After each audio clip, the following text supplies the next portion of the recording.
Sunday,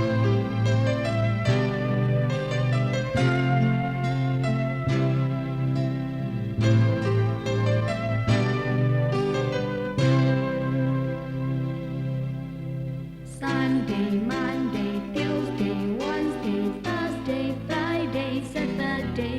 Sing làm thế quên, amin có phá đến đi. Siano nong ina, sing ni suak pel mo bang e. Ina to nong piak, sile ten nek le don. Sing đam hui nung hiao hiao.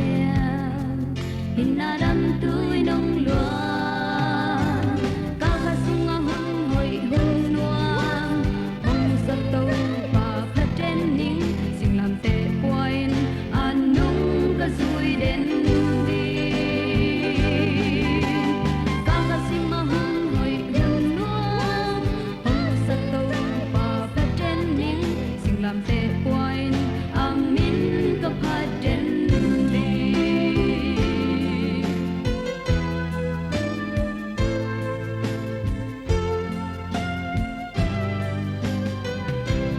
Ni hoa hồng ba sol khapi in hong tan e siano na banzan hulen in nuam lom lom namin thei bang hong lo lo nuam mong ka nun sung ka ka sung a hun hoi hun nuam hong sa to pa pha ten ning sing lam te poin anung ka zui den